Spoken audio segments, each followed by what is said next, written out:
The neighborhood was one of those picture-perfect places where every lawn seemed cut to regulation length, where fences had to be approved by the board, and where even the color of your mailbox was controlled by a book of HOA bylaws. On the surface, it looked calm, safe, and orderly, the kind of place where families felt proud to settle down. But underneath that neat facade was something far less pleasant. Residents had long whispered about the HOA's security team, a group of men who weren't licensed police officers, weren't trained in law enforcement, but carried themselves as if they were a private militia. They wore cheap uniforms with shiny badges they ordered online, drove around in SUVs with flashing lights attached to the roof, and used fear more often than common sense to assert control. Dana had lived there for less than a year. She was quiet, private, and professional, the kind of neighbor who waved politely but never pried into anyone's business. She kept her house immaculate, paid her dues on time, and had never once violated any of the HOA's absurdly detailed rules. But in this neighborhood, one thing set her apart: her skin color. The HOA board, mostly made up of retirees and suburban Kearns, who thrived on power, had their biases. They didn't say them out loud, of course, but they didn't need to. It showed in the stares, in the way neighbors whispered, and in how security seemed to patrol her street more than others. That afternoon, the heat lingered in the air, heavy and stifling. Dana had just come home from work, her SUV pulling smoothly into the driveway. She worked long hours, and grocery shopping was squeezed into the little time she had left in the evening. She popped her trunk, balancing paper bags full of vegetables, pasta, and bottled water as she carried them toward the front door. She wore her hair pulled back in a simple bun, dressed in plain jeans and a loose shirt, nothing flashy, nothing unusual. It should have been the most normal moment in the world. But that's when the SUV appeared, turning slowly onto her street with its headlights blaring even though it was still daylight. She noticed it at first in her periphery, the low hum of its engine making her pause. The HOA security emblem, an eagle clutching arrows, designed to mimic a police badge, was plastered across the side of the vehicle. She sighed quietly to herself.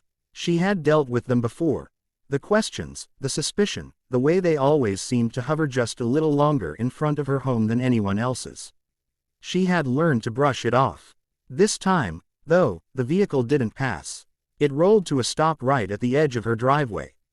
The driver's door opened, and out stepped a man in his late 40s, stocky, red-faced, with a thick neck that strained against his collared shirt.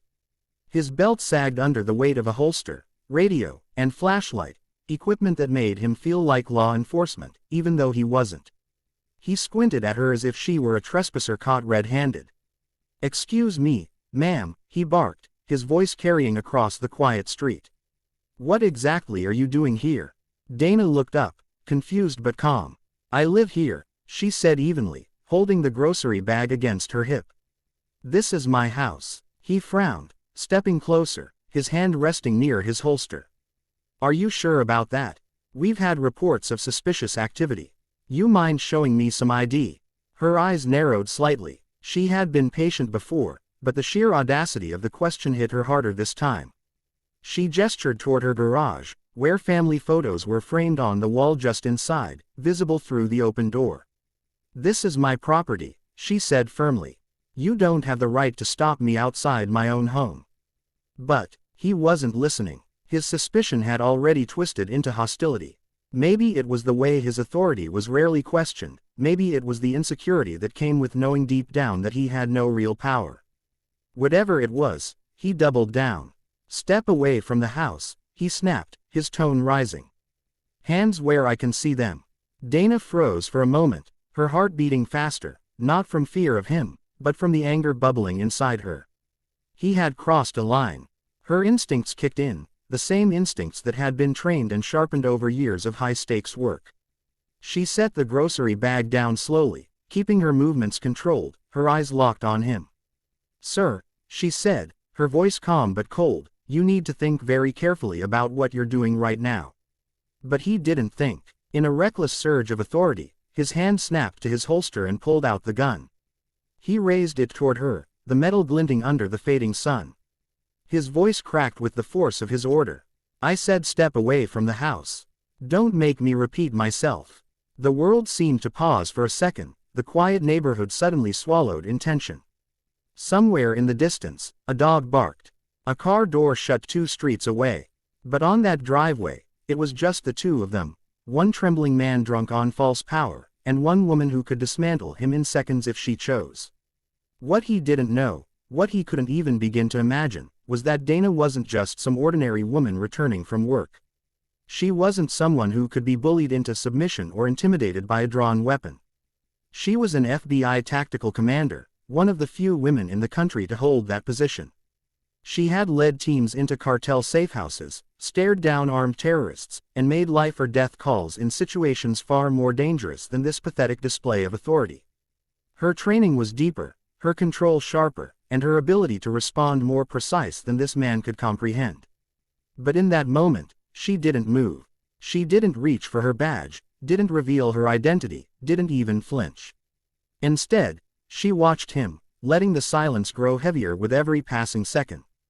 Because she knew something he didn't.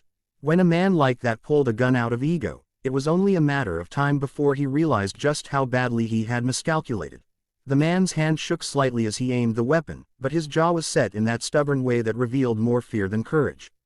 His eyes darted nervously around the street, as if hoping a neighbor would appear to witness him, doing his job, to validate his authority. But there was no one, just the hum of cicadas and the soft rustle of leaves as dusk crept across the neighborhood. Dana stayed still, her breathing measured, her eyes calm. She had seen that look before, the look of a man who thought the gun in his hand made him invincible.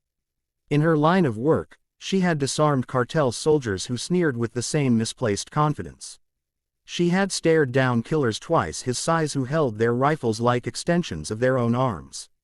Compared to them, this self-styled security officer was little more than a child playing dress-up. But the danger was still real, because a man with fear and a weapon was more unpredictable than any trained fighter.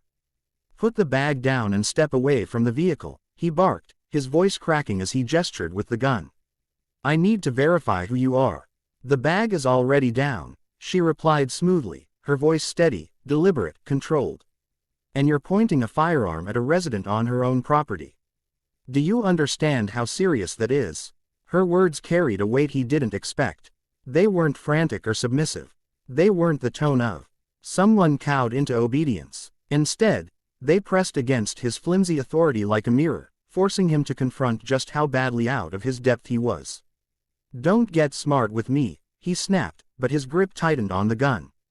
"I said ID. Now." Dana's lips pressed into a thin line. She had a choice. She could de-escalate by flashing her credentials and ending this farce. But something inside her hesitated. If she revealed herself too soon, he would walk away with a bruised ego and maybe a reprimand, nothing more. He would continue harassing people, maybe even hurting someone who wasn't trained to handle it. But if she let this play out just a little longer, if she let him walk himself into the trap he had set, then when the truth came out, there would be no excuses. So she waited. She let him think he was in control. "You're trespassing," he growled, stepping closer, the barrel of his gun now leveled squarely at her chest. "Last chance before I detain you." Her eyes didn't waver. "You think you're about to arrest me? On my own property, with no authority?" She took a single, deliberate step forward, closing the distance between them by just a fraction. "Do you even realize what you've just done? Do you realize the consequences of pulling that trigger?" For the first time, his bravado faltered. A flicker of doubt passed over his face. The firmness in his stance loosened. It was only for a second, but Dana saw it, the crack in his armor. That's when she moved. In a blur, faster than his eyes could track, her left hand shot upward, twisting his wrist outward with a sharp torque that made him cry out. The gun snapped free from his hand before he even knew what was happening, and her right hand simultaneously shoved him backward, sending him stumbling against the hood of his own SUV. The entire maneuver took less than 2 seconds. The weapon was now in her grip, held firmly, safely angled toward the ground, her finger nowhere near the trigger. Her stance was textbook, clean, controlled, perfect. The man froze, his eyes wide, his chest heaving with shallow breaths. His confidence evaporated, replaced by the dawning realization that he had made a mistake so monumental it could end his career, maybe even his freedom. "Who?" Who the hell are you? He stammered, his voice trembling.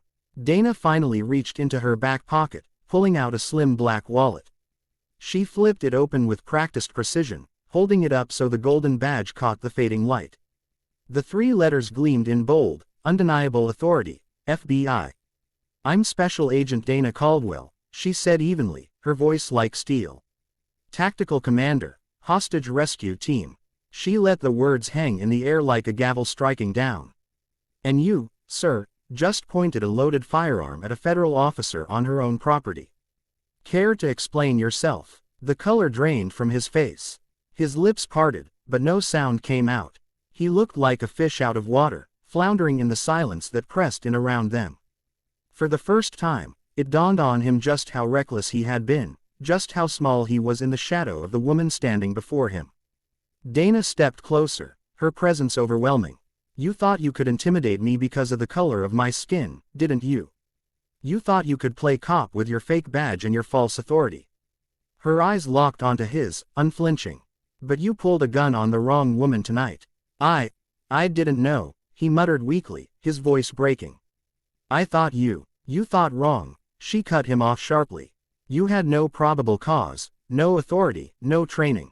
Do you realize what could have happened? Do you realize how close you came to destroying your life and mine in one reckless move?" He lowered his head, shame creeping across his features. His bluster was gone, replaced by fear. Not fear of her physically, though she had proven in an instant she could outmatch him, but fear of the consequences that would now follow. Dana pulled out her phone with her free hand, her movements crisp. "You're done," she said flatly. "I'm contacting local law enforcement, and this entire incident will be reported directly to the U.S. Attorney's Office. You don't get to hide behind your little wah anymore. You're going to answer for this." "No, wait," he begged, his voice cracking. "Please, I didn't mean." But she was already dialing.